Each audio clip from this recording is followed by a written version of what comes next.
Hi, this is Aaron Mann with my Tell Us a Little Bit About Yourself video. I was trying to think about what I want to do or want to talk about, but I decided I'm going to tell a story.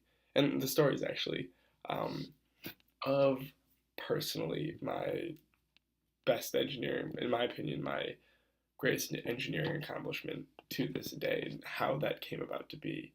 There are a lot of steps leading up to that, and it's really about how I ended up there. That really is a story that will allow you to get to know me. The story begins. I come into college as a freshman, my first semester, and I come in with kind of a cloud hanging over my head of the fact that I don't have the money to make it through my first year. I just don't. It's not there.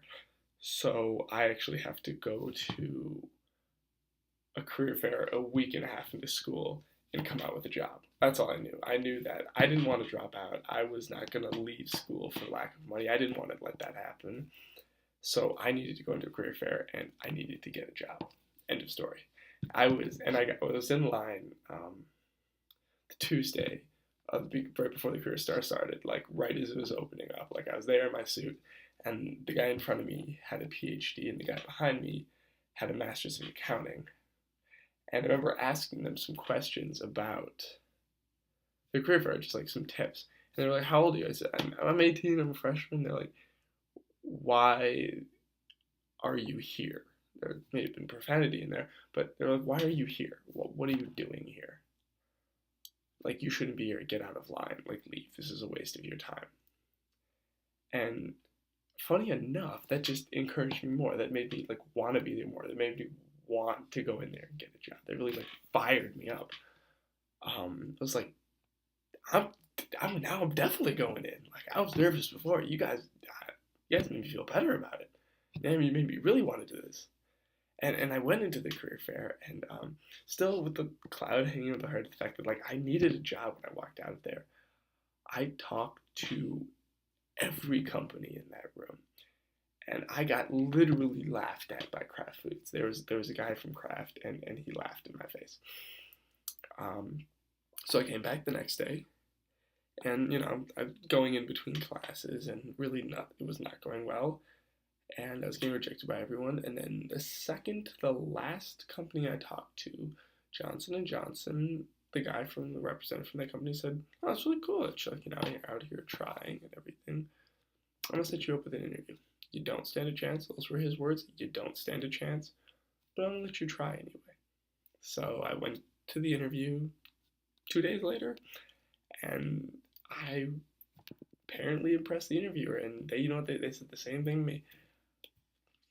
I don't think you stand a chance, but I'm gonna try you out this position anyway. How does next spring work out for you? I was ecstatic. I was like, "What? Yes, that. Yeah, next spring is what I want. Like, give me that position, please." And I was lucky enough to get to go work in Cincinnati, designing laparoscopic surgical equipment at 18 years old. I remember I walked in, my boss looked at me and said, "How old are you?" I was like, "Oh, I'm 18. I'm a freshman." Like, I was real proud of it. He's like, "Why did they send you here? What are you doing? Why did they send me a kid? I have things at my desk older than you." And then he did. They were like 20 years old. I was 18, so um, and it was really rough. I was there alone. I was the only person near my age working as a co-op, and I was on my own, and it was tough, and I loved it. And one day I was tasked with the little assignment of, "Hey, we got some device, giving some surgeons some problems, create a test to figure out what's wrong with it." I said, "All right," and on my own time, I came up with a better version. Not to like do anything with, but I came up with a better version, and I tested it, and I presented the test, and I said, "Hey guys, this is that device, but it works better. Check it out. Here's the prototype." Came back a couple weeks later and I said, "We're gonna make that. That's becoming a thing." And I, if it was possible, I would have flown. Like I was ecstatic, and I'm still ecstatic to this day that like something I did is affecting people around the world in like life or death situations. Some work that I did is affecting people, and that made me unbelievably proud. And I had so much joy from realizing that I'd really made something, that something I had created was like out there. That was unbelievable to me. And that was helping people was like such a bonus. Like really helping people, like I like unbelievably proud of what I had done and what I had accomplished. And like that's the story of my greatest engineering accomplishment. And the takeaways, I guess, about the personality from that is like I don't give up at all. I didn't give up when I didn't have the money to make it through the first year. I didn't give up when people told me to get out of line. I didn't give up when people laughed at me when I was in the career fair. I didn't give up when the guy told me you don't stand a chance. I didn't give up when my boss hated me. I didn't give up ever. I didn't quit. And I have plenty of stories like that. I've run until I passed out before because I refused to lose a race.